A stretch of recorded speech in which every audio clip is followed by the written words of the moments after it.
नमस्कार दर्शकों, मैं अनुप्रिया मिश्रा, एमवीएससी द्वितीय वर्ष की छात्रा, आज संचालक के रूप में आईवीआरआई पॉडकास्ट में आप सभी का हार्दिक स्वागत करती हूँ।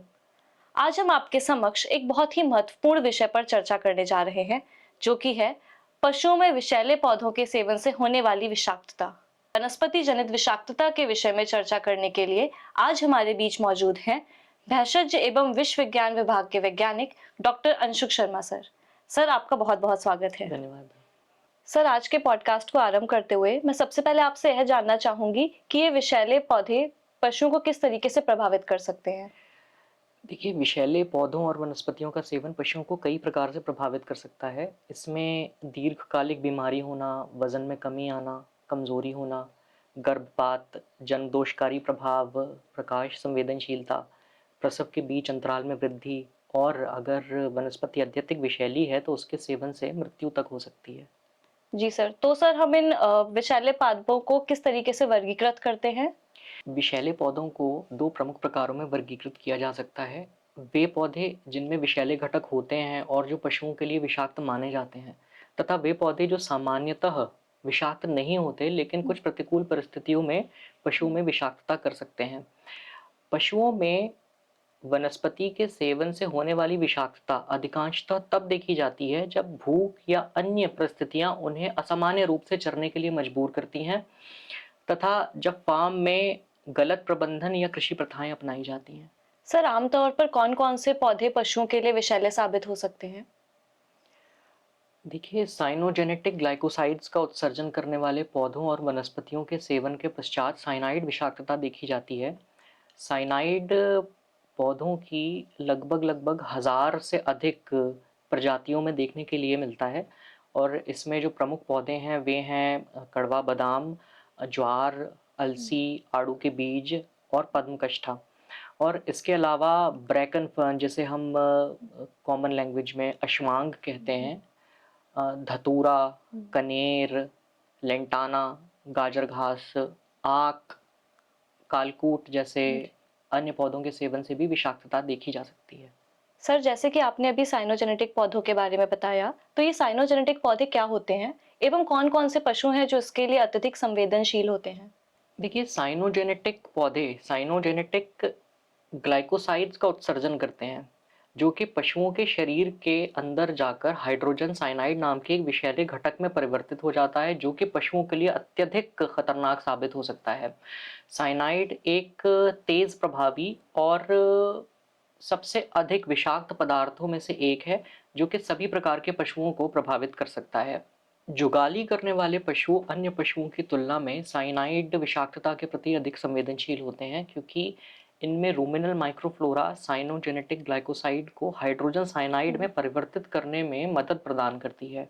और अगर हम जुगाली करने वाले पशुओं की ही बात करें तो गायों में साइनाइड विषाक्तता भेड़ों और बकरियों के बनिस्बत ज़्यादा देखने के लिए मिलती है। सर, पशुओं में साइनोजेनेटिक विषाक्तता के लक्षण क्या-क्या होते हैं एवं यह कैसे होती है? देखिए, जब पशु साइनोजेनेटिक पौधों के तने, बीज या पत्तियों को चबाते हैं तो उससे हाइड्रोजन साइनाइड का उत्सर्जन होता है। जो साइनाइड एक बहुत ही तेज कार्य करने वाला विष है, इसलिए इससे होने वाली विषाक्तता हमेशा तीव्र और अत्यधिक तीव्र किस्म की होती है। साइनाइड विषाक्तता पौधे में साइनाइड की सांद्रता, खाए गए पौधे की मात्रा, सेवन की दर और अवधि पर निर्भर करती है।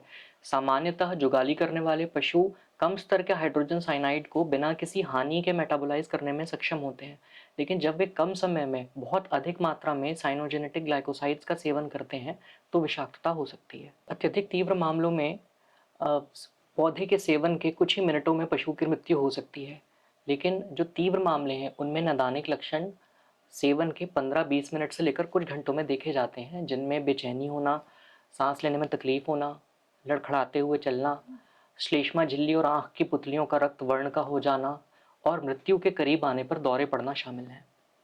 सर, यदि कोई पशु किसी कारणवश साइनोजेनेटिक पौधों का सेवन कर ले, तो इसके लिए पशुपालक क्या कर सकते हैं एवं क्या इसका कोई इलाज उपलब्ध है या नहीं? ऐसी स्थिति में तुरंत पशु चिकित्सक से संपर्क करें। अगर संभव हो सकता है तो पशु को ताज़ी हवा में ले जाएं और उसे अधिक पानी पिलाएं।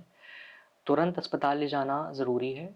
हाँ, एंटीडोट्स जैसे सोडियम नाइट्राइट और सोडियम थायोसल्फेट उपलब्ध हैं, जो विष को निष्क्रिय करने में सक्षम हैं। सर, साइनोजेनिक पौधों के सेवन से पशुओं की मृत्यु कितनी जल्दी हो सकती है और क्या इससे कोई बचाव संभव है? कुछ मामलों में लक्षण दिखने के कुछ ही मिनटों में मृत्यु हो सकती है, खासकर यदि बहुत अधिक मात्रा में विषैले पौधे का सेवन किया गया है। हाँ, सावधानी बरतकर बचाव किया जा सकता है, जैसे कि पशुओं को विषैले पौधों के सेवन से दूर रखें, पशुओं के चारे की अच्छी तरह से जांच करें और पौधों की उचित कटाई करें। पशुओं को सूखे से प्रभावित पौधों पर चरने की अनुमति ना दें। सूखे के समाप्त होने के बाद 2 सप्ताह तक पशुओं को खेत में जाने से रोकें। पौधों को काटे जाने के बाद प्रारंभिक पुनरावृद्धि के दौरान पशुओं को ज्वार पर चरने या उसे खाने की अनुमति ना दें। और किसी भी मुक्त हाइड्रोजन साइनाइड को हटाने के लिए अलसी अगर आप जानवरों को खिलाते हैं तो उससे पहले उसे अच्छी तरह से उबाल लें। और अगर आप कोई भी हाइड्रोजन साइनाइड युक्त पौधा अपने पशुओं को चारे के रूप में प्रदान करते हैं तो उसे देने से पहले उसे साइलेज में परिवर्तित किया जा सकता है, जिससे कि उन पौधों का विषैला प्रभाव कम हो सकता है। तो सर, इस साइनोजेनेटिक विषाक्तता के बारे में जागरूकता क्यों जरूरी है? साइनोजेनेटिक विषाक्तता के विषय में जागरूकता अत्यधिक ज़रूरी है, क्योंकि यह विषाक्तता बहुत तेज़ी से घातक हो सकती है और पशुपालन में आर्थिक नुकसान के साथ साथ पशुओं के जीवन के लिए खतरा बन सकती है। सर, इसी सिलसिले में आगे बढ़ते हुए मैं आपसे यह जानना चाहूंगी, क्या विषैले वनस्पतियों के सेवन से प्रकाश संवेदनशीलता संभव है? एवं ऐसी कौन सी वनस्पतियां हैं जिससे हमें यह प्राय देखने को मिलती है? प्रकाश संवेदनशीलता या फोटोसेंसिटाइजेशन डर्मेटाइटिस का एक गंभीर रूप है, जो गाजर घास और लेंटाना जैसे पौधों के सेवन के पश्चात पशुओं में प्रायः देखी जाती है। प्रकाश संवेदनशीलता एक सिंड्रोम है जिसमें त्वचा के हल्के रंग वाले क्षेत्रों में सूरज की रोशनी के प्रति असामान्य संवेदनशीलता पाई जाती है, जो रक्त प्रवाह और त्वचा में फोटोडायनेमिक कारकों की उपस्थिति के कारण होता है। सर, इस प्रकाश संवेदनशीलता के कौन कौन से लक्षण पशुओं में देखने को मिलते हैं? जब पशु सूर्य के प्रकाश के संपर्क में आता है तो प्रकाश भय या फोटोफोबिक महसूस करता है। उसे असुविधा होती है और साथ ही साथ वह अपने शरीर के जो हल्के रंग वाले हिस्से हैं उनको खरोंचने की कोशिश करता है। आमतौर पर कानों के आसपास, पलकों वाला जो क्षेत्र है और खुरों के ऊपर जो कोरोनरी बैंड जिस हिस्से को हम कहते हैं, उसकी त्वचा अत्यधिक प्रभावित होती है। और जो प्रभावित त्वचा है वो लाल रंग की हो जाती है, सूजी हुई हो जाती है और उस क्षेत्र में पशु को अत्यधिक पीड़ा महसूस होती है। सर, क्या वनस्पति जनित प्रकाश संवेदनशीलता का उपचार उपलब्ध है एवं पशुपालक इसका रोकथाम कैसे कर सकते हैं? जी हाँ, प्रकाश संवेदनशीलता का उपचार उपलब्ध है। प्रभावित पशुओं के घावों पर कैलामाइन लोशन लगाया जा सकता है, उन्हें एंटी एलर्जिक दवाएं दी जा सकती हैं। अगर प्रकाश संवेदनशीलता लेंटाना जैसे पौधों के सेवन के पश्चात हुई है तो उसमें यकृत टॉनिक दिए जा सकते हैं। प्रभावित पशुओं को सूर्य के प्रकाश से दूर घर के अंदर आश्रय दिया जाना चाहिए और उन्हें खाना भी घर के अंदर ही खिलाया जाना चाहिए। घावों पर मक्खियां न बैठें, उसके लिए भी उचित उपाय किए जा सकते हैं। तो दर्शकों, आज के पॉडकास्ट में हमने जाना कि संसार में ऐसे अनेक प्रकार के विषैले पौधे और वनस्पतियां पाई जाती हैं जो कि पशुओं के लिए बीमारी और मृत्यु का कारण हो सकती हैं। सर, आपने बहुत ही सरल शब्दों में इन विषैले प्रजातियों के बारे में हमें बताया, इसके लिए आपका धन्यवाद। मैं आशा करती हूँ कि यह जानकारी हमारे कृषक एवं पशुपालक दर्शकों के लिए महत्वपूर्ण साबित होगी। आप सभी का हमारा IVRA पॉडकास्ट के इस एपिसोड में जुड़ने के लिए धन्यवाद।